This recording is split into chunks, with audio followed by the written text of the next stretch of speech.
Hello everyone. In this video we are going to see about how to grade our tests. Okay, we have conducted the test for the students and now we are in the process of grading the students test. So now let us start with there are two different type of questions it is possible to set. One is full of MCQs and others may be partially MCQs and 2-mark questions and also big questions as we normally do in our CAAs. Okay, so let us see one by one. Now I have taken the example of this BASM test class.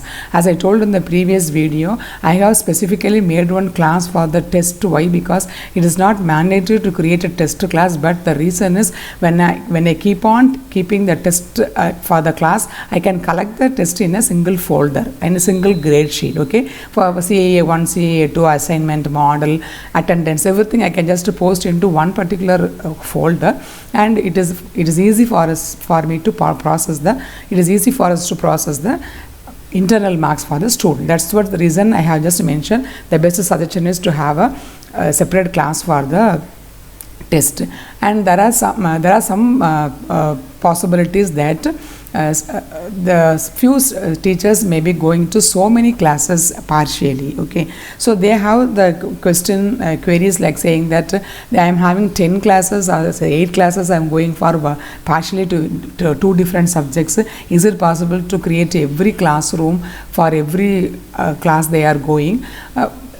Actually that is not a must, but if it is that way, we will be able to organize the things properly. And one more thing is that one other possibility what I can tell is that we can share the that classroom, the test classroom, by the other teachers who is sharing that subject with the teacher. For example, 3 teachers are sharing a subject and they are taking out of this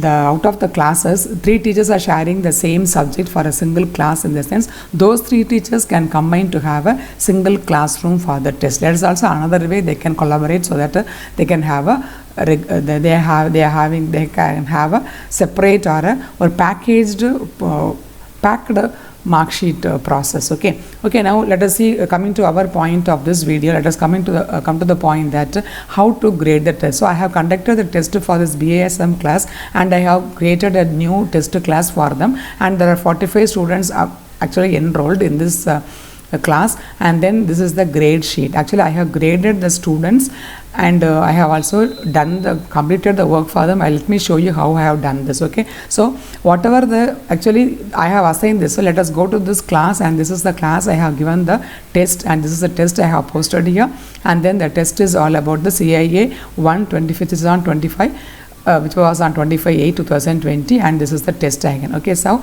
now this is the test. I can view the assignments. Here we can see one important information what I can see is there. Actually, though there are 45 students who are enrolled in the class, I can see only some turned in is only 1, and 43 are graded. Okay, because I have graded the students in the different way, so they are graded, and one student she joined through some other means and I was not able to grade her, so it's yet to grade. Okay, so this is 43 has been graded. Okay, so this is the view assignment. So this is the assignment I have given to them, so I can see their work. Okay, so I have just given the marks for them. So how this I did. Okay, so how we can do this grading is actually whatever the question I have set is in one Google form. Okay, so go to the Google form and then you find out here the Google form is the test form I have given to the classes, and it has 25 MCQs, and I have just graded as different sections, each section carrying 5 questions. That's for clarity. I have just separated as 5 different sections, and the first section I made it for an student information. Okay, right? And now here one more thing is that suppose if we want to share the particular student information, what you can do is that this form can be shared to the other teachers through 2 different means. One is through the get pre-filled link. So this, when you get this use this get pre-filled link, the link can be pasted to any classroom so the children can answer the questions. But one more thing is that there is other called add collaborators. If you click on this add collaborators, the teachers who are joining to conduct the class, they can also given the rights. Like I can call some other teacher who can just handle this paper. So she is handling one subject, one unit with me, so I can just give her the collaboration, and she can also access the form. So that is what the meaning of this collaborators. So when you add the collaborators, what is possible, this we no need to give permission to open the link for any other staff you are sending the question paper. So that is the process, that is the purpose of this collaboration, that is the add collaborators. Okay, so now come to the point of how to grade the question. So open this form where you have set the question paper, and then go to the response sheet. Okay, so response sheet, you can see the responses of all the students. Okay, so now you have stopped the form accepting responses because the test is over. Why it should be open? If it is open, it is saying as accepting responses, means people can keep on adding the answers. Okay, so I am stopping this because the test date is over. Okay, and now coming to this point here, I can just this is the grade Google sheet where the answers are stored. Okay, so just as we did in our quiz programs which were conducted in our department, just the response are collected in the Google sheet. So open the Google sheet where you can see all the responses for the students. Okay, so now this responses consist of all the timestamp they enter, the email addresses, their names in caps, whatever information I asked in the question paper, everything has been given as the response from the students. Okay, you can see here all the questions are given here.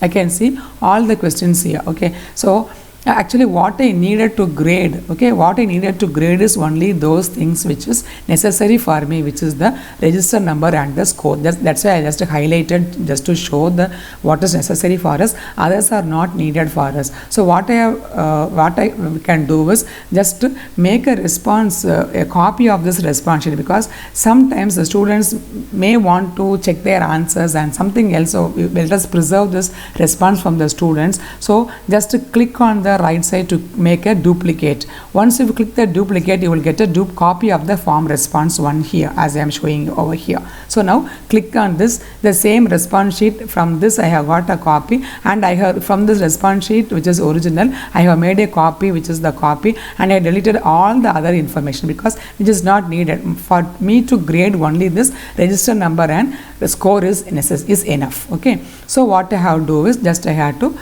I have made another duplicate and removed all the other data. Only I have kept the register number and the score. Okay, and here there are some situations where the students may have typed their register number wrong. So you can see here the girl whose number is 30, she has given the this code as 1333, which is a wrong code. Okay, so naturally this has come up out of before the first girl itself, this girl's marks have come. Okay, so this is the mistake the students have made. So I have corrected the mistakes. Okay, and you can also see here after this 44 register number has come. Again here some problem in the entry. Here she has missed one number. So because instead of 134 she has given 334. So some mistakes made by the students, the register number is not in the proper order. I have corrected all the mistakes from this form, and I have made a new form, which is the sorted form. Okay, so this sorted form consists of all the information in the register number order, and from 1 to till all the numbers, 50 students in the class, and this I didn't actually corrected, so it is 44 in the last sheet. Okay, so all the 50 girls out of some responses they are given, and these marks have come from the Google response sheet because we have set the question as a quiz form, and you also set the answer keys and the total points in our quiz form. So from the quiz form the answer has been collected and the response have been graded as 15, 12 and all those things. Now I got the test mark for the students from the Google form, but this mark is not actually directly added to the Google Classroom. So what I have to do is I have to go to the class, okay, and I have to go to the grade sheet. This is the grade sheet I have shown in the this entry. Also we can get into the grade sheet. So go, when you see this folder is actually, you can see here this folder has nothing, because the question is not of the long answers. If it is long answers, the students must have submitted in the folder, but to the folder nothing is there. Okay, so the answers are only in the only in the answer response sheet. Okay, so now I have to go to the classes and go to the grade sheet. Okay, so go to the grade sheet, and then physically manually I have entered the student numbers, seeing the result from the that CAA sheet. So what I have filtered from the this is the one I have filtered,